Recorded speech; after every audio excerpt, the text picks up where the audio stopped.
excited to have you all here. Welcome to Coloring with a Cast. As I say, this is that thing when you're doing like a group of people talking, and one person's talking and everyone else is like, where do I look? Where do my hands go? What's happening? This is that thing now. So you don't have to necessarily look at me or anything else. Just pay attention and have some fun and draw whatever you want. Like I said, we have googly eyes, sticker books, all this fun stuff here too. So kind of go for it. So let's begin. Mike, can you tell us a little bit about this story and where we come into Hellboy's world here? Because we hear many things about it, and true fans and all the fans are going to be happy. Yeah, well, again, see, wow, I can't even talk when I'm This is one of those, well, this is my first one. It's my favorite Hellboy story. Yeah. Because it has so little of the big Hellboy, Beast of the Apocalypse, all that stuff. No BPRD. It's just him wandering around, roaming around and stumbling into trouble. What else do you need to know? Just, I guess, what is he up to necessarily, or what brings him into the story? Yeah, well, it's really in the original version, it's really more Tom's story. Yeah. Hellboy just stumbles on this problem and helps Tom out with his trouble. So it's refreshingly free of Hellboy's own mythology. In fact, we had to, add some scenes from another story just because they kept saying, "Is there anything for Hellboy to do in here?" Right. So we beefed up the Hellboy story, but it's really about Tom, which is really what I liked about it, and I think probably why it's still my favorite, Hellboy story. And I gotta say, the real joy for me is that all my favorite scenes from the comic are in the film. Right. So it's a parade of stuff I never thought I would see, on the screen. That's fantastic. Well, let's go to Tom first and ask, how do we find Tom in this story? Yeah, so Tom's a young man who, at a young age, made a very bad decision. He sort of fell in love with a witch and sold his soul to the devil in exchange for a lucky bone that's become a sort of protective totem for him. And now he's grown up, he's seen the world, he went and served in the Korean War, and he comes back and he wants to take the deal back. He wants to get his soul back from the devil because he's worried about eternal damnation. So he's come back to his hometown. He's come back to where all his troubles began to try to renegotiate with the devil. And he very, very luckily stumbles into Hellboy and Bobbie Jo, which are pretty much the only chance he would have of surviving that encounter. Right.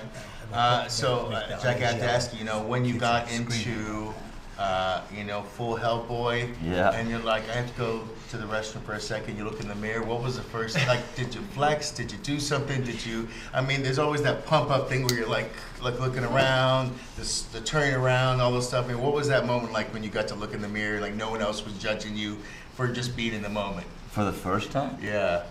For the first time, they flew me, I think, into London to get everything fitted and tried on, and you go through this process where you're basically mummified. I think they stuck these straws in my nose to I could breathe through. They're like, just relax.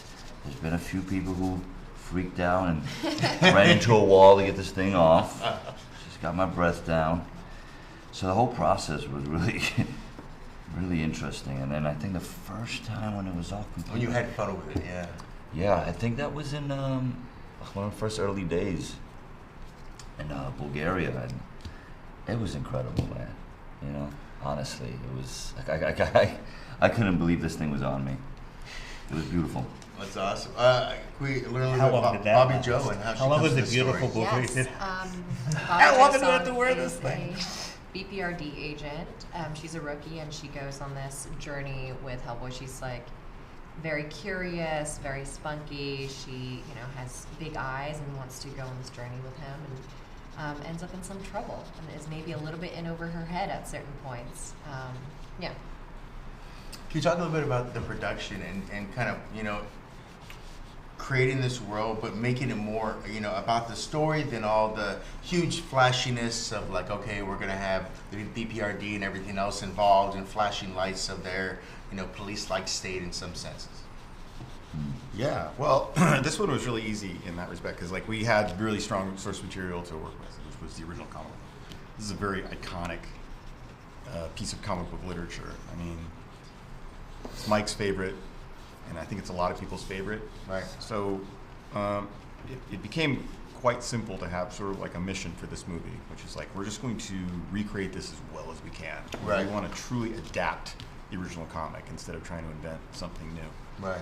So everything that was in there, try to find a way to put it on screen, you know. And this is a movie with dark woods and dark lighting and things that rustle and rattle around in the trees and things like that. It's a folk horror story, and so that was the tone that we were going for, And that you achieved.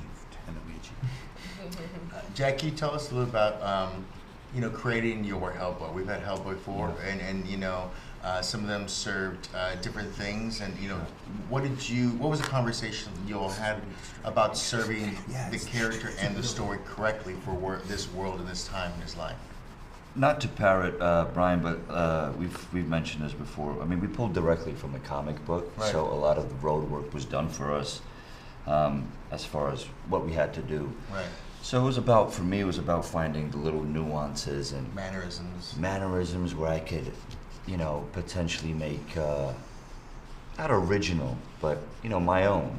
And I think we've done that a little bit without giving too much away. And, To be honest, the first time I saw Jack read for this role, it was like, this guy is Hellboy, like, which is perfect because I don't have to direct and he doesn't have to act. 'Cause neither one of us is very good at that. Right. Exactly. So we just kind of have to show up at the door. I didn't want to say it.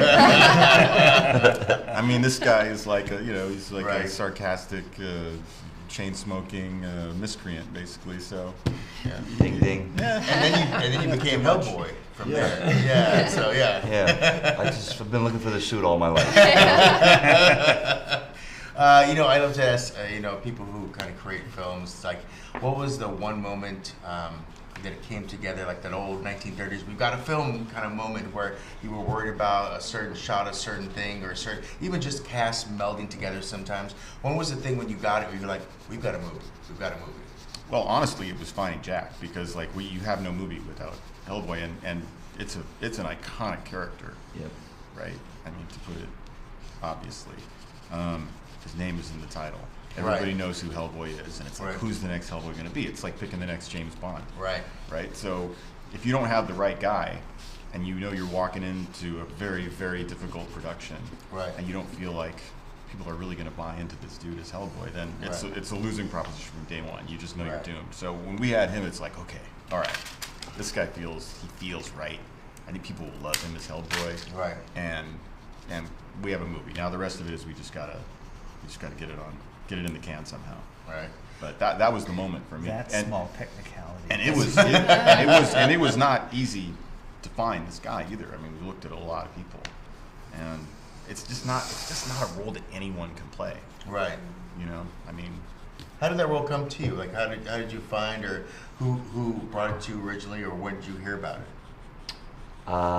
The first time I heard about it, let me get back to coloring. I was actually driving from downtown Detroit from the airport through Inkster, and I got a phone call from a producer, and they were like, "Hey, how do you feel about playing Hellboy?" And I was like, "What do you want me to play? Like, Right. what do you want me to do?" And they're like, "Hellboy, no, the guy." I was like, "Pulled over." It's like, hold on a second here. I was just like, what do I have to do? So it came through a producer. Totally grateful that they believed in me. I've worked with them before on a film, so they must have seen something that Brian saw, and I'm just happy it happened. Yeah. Mike, we had Todd McFarlane in yesterday, and he was after some business talk. He also wanted to talk about the legacy of things. Because of course he came in and he took someone. He made his own Spider-Man, of course, and things like that. But that's a character someone else created along the way too. So he wants Spawn to be his legacy.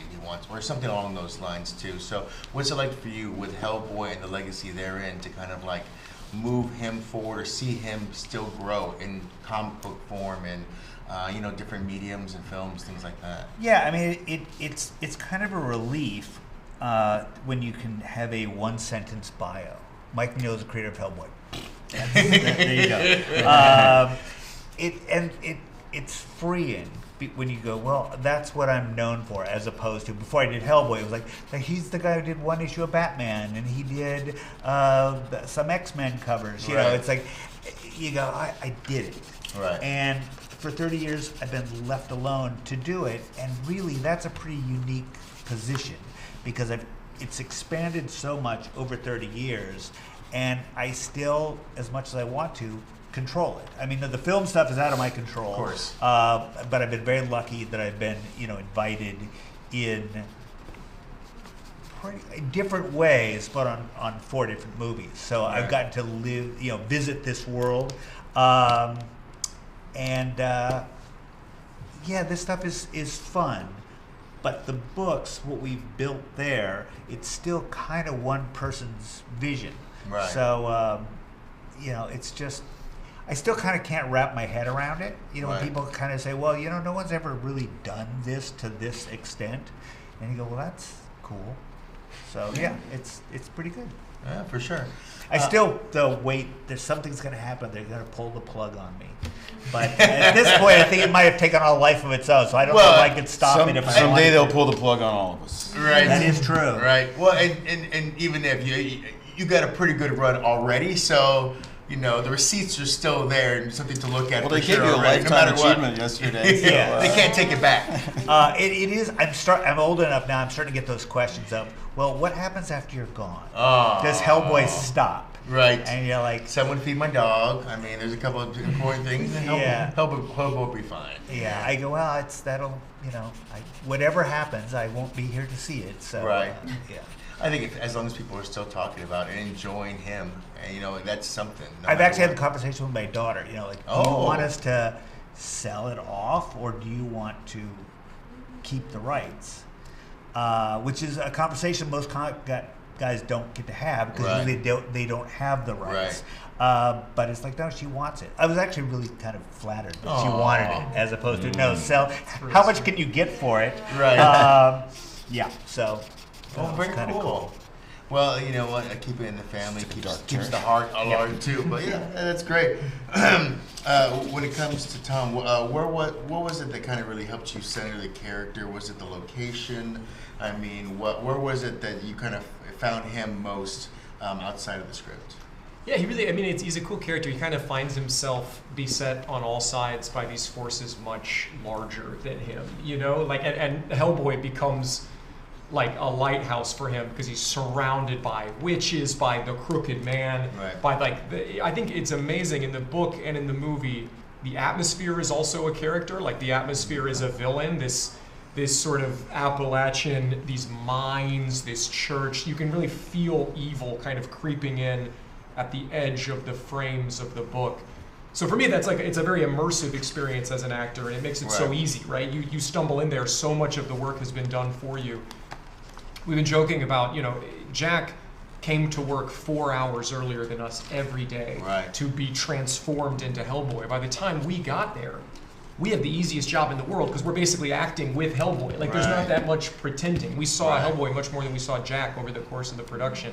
So for us, it really feels like, or for me particularly, it feels like my job is just to try to stay open to all the work that's already been done for my benefit and to sort of just kind of stay open and listening and experiencing this incredible world that's been built around us. So I want to go to Bobbie Jo, then I'll go to everyone else too. In any movie where you have soldiers of some sort, or you have evil needs to be fought, there's action too. So, and just walking around in the woods can be action oriented as well. So what did you get to do that you kind of had fun with? Ooh, like action wise? Yeah. What did I get to do? You had a little fight training you know on this what? one. Yes, I did. I did have. Well, it was mainly hiding. Where do I hide behind Hellboy? That was mainly the fight training I had. There was for some this hiding one. training, It's more too. like how do we finagle you into all of this, Kinda hide and you're coach. not in the way, but we need you in the shot. Right. So there was that. But I had a sequence where I interact with water. That's all I'm gonna say. Okay. And I'm in this body of water. Just fighting the water. I really enjoyed that. It Oh, was cool. freezing cold, but I loved it. and we had fun. I always like to ask when people get thrown into like, oh, I play Aquaman, I play all this stuff. Did they ever ask if you could swim, or they were just like, no, we're gonna throw you in the water. You're gonna be fine. Thankfully, the body of water went to my ankles. Oh, okay, only, there you so go. it was Yeah. it required no swimming. Good. Just making Yes. sure too.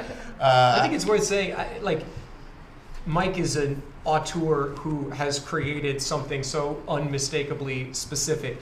When it comes to action, I think it's also important to note that Brian is a sort of long-standing genius with an incredible body of work in that genre. Right. And it's such a neat thing to see. Down. So it's such a neat thing to see these two sensibilities interact, right? Because Mike is a master of the still image, and the books feel like they have a movement. Right. But Brian is a master at moving the camera. Right. So many of these action scenes have this incredible frenetic energy. Right. It's so cool to see where two people with very specific visions intersect. So I would say these action scenes, shooting those was like I've done a number of action scenes in my career. I've been a part of a number of projects that sort of lean into action. This was really unique, and I think people are really going to respond to that, because Brian is also very much an auteur, and I think a master at moving the camera and energy in the camera, in the room, staging so that the action corresponds with the movement of the camera to create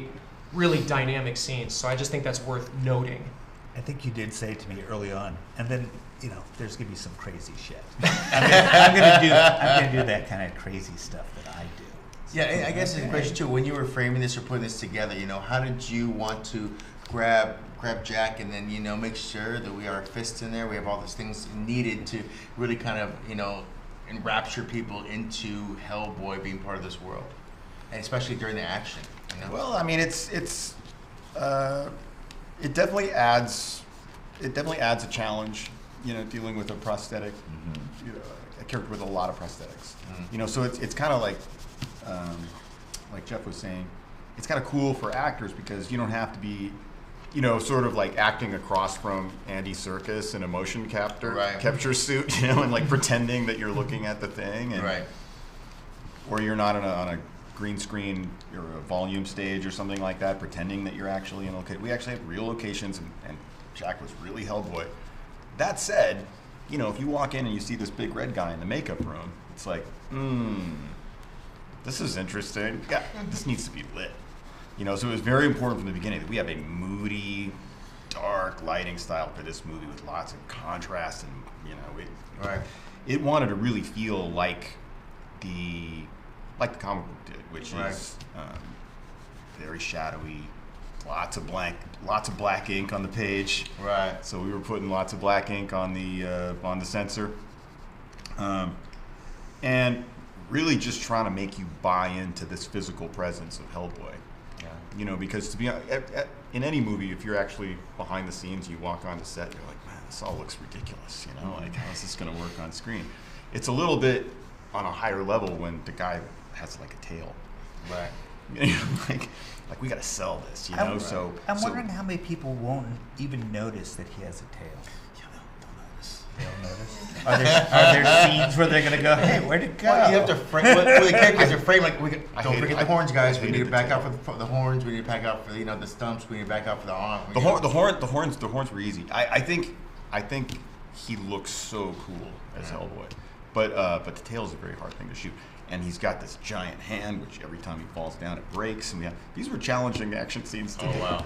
It wasn't just a question of getting a bunch of stunt guys out there and having them beat each other up. Like every sort of shot was sort of like an art project, because we needed to keep that line. And we feel if you're watching a guy with a costume, you just kind of check out, and it just all wanted to be immersive. And so I would say there was just a little bit of extra challenge on every shot in the movie, just to make sure we kept it dark and kept it grounded and kind of kept it immersive. All right, cool. Last question, Jack. We were talking about action. So, what was it you prepared for when it came to action, preparing for it, kind of doing those things in Hellboy costume? Because sometimes you have range of movement issues, you have things you had to do, stuff we can't afford to keep on fixing or making brand new of these, so try not to break this time kind of stuff. So what was the action for you when you were trying to put those things together? Man, I mean, you go from a sequence of punches, uppercuts, kicks. Now you have to grab a pistol, headbutt. I mean, we've done it all. I mean, It was challenging. I mean, there's one nothing hand. I could really prepare you for other than, you know, I'm pretty athletic. I've done a little bit of fighting in my life, so thankfully I came a little bit prepared, so I could handle it. But other than that, yeah, I mean, it was really a collaboration. It wasn't really. It was a really intimate collaboration of figuring out the best solution between the hand and the tail and the thing, and not being able to see and everything else. I think we did good. Did you have a different way of pulling the gun too? Because it's I a figured much it out, bigger man. gun. I figured it and there's out. a lot of I would stuff go to in the have corner, dude, and just kind of like start tinkering and trying to figure out how I could kind of just pick it up, get the bullets out, pop it in, close it. You know, just figuring things out while you're on the job and bored on set. You know. Well, and these days, sort of the language of superhero movies Right. is kind of this stylized, choreographed kung fu kind of fighting. Yeah. But we didn't think of it that way at all. I mean, like to me, like Hellboy. Messy. Yeah, Hellboy fighting a room full of zombies. That's a bar fight. Right. That's just a chaotic bar fight, and it just wants to feel messy and sloppy and violent, and it's like a big mess. Very cool. It's so hard to get the finesse that it takes to do all these things very specifically, to hit this mark exactly, and to make it feel like brutal and abrupt and really violent. And I think that's a thing that you two guys like, to combine the finesse and the action, the energy, the sort of pounding force. That's a beautiful dance. Yeah. Awesome. Well, Pounding can you force. show us? Can we start over here? And start show us what you guys created during the time. We can cut it as well. We're gonna show Selling it as this well. bad boy. Right. It's okay. Where's for and so and you created your own. Oh, look at Oh, that! Wow. Spent a lot of time with Are that you guy. kidding? I wanna see these. so That's actually really good. Where are these storyboards now too? I want to see like those a- now as well. Yeah. Oh my Mike's God. interested. Mike's Right. curious. Yeah, yeah. Right. I'm curious about this missing piece of his head. Yeah, you gotta fix this. This First sprout. draft. First What do you draft. call that? You gotta fix it for me. The digital art stuff. The NFTs? AI? NFTs, Oh, yeah, it's NFT. NFT, yeah. I got you. What do you have there? Just Yeah. Son of a- Yeah. I don't do my own color. I hear you. I hear you. Oh, there's explain. There's a lot to explain here, I think.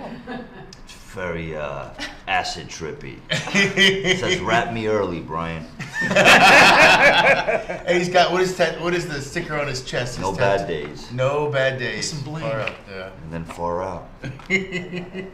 How about yours? Bobbie Jo. Oh, nice. Doing it for herself. I like Well that done. the magic parchment she's reading has kitties on it and, Yes. and butterflies Yes, as it's well. staring back at her. That's why she's Sticker. concerned. Is The the story abyss, I've the concocted abyss for stares this. back. Right. Yes. And you started with the eyes first. Yeah, I it just seems got a like. little googly scared guy. Yes. Ooh, I like Wide-eyed guy. Good. That's pretty cool. That Terrifying. is. Yeah. Thanks, everybody. Very cool. Well, I want to thank you for coloring with us. I hope you had fun. More importantly, enjoy Comic-Con. This is just an amazing place. As I always say, this is the place where people love what they love and they don't apologize for it. So there's something kind of really beautiful about that. And Mike, you know how much that fandom will follow you, and it's like a country act you saw once in a bar, in a saloon somewhere, that you'll follow them all the way to the top or wherever they go to. So enjoy the fans and have an amazing day. Thank you so much. Thank you. Thank you.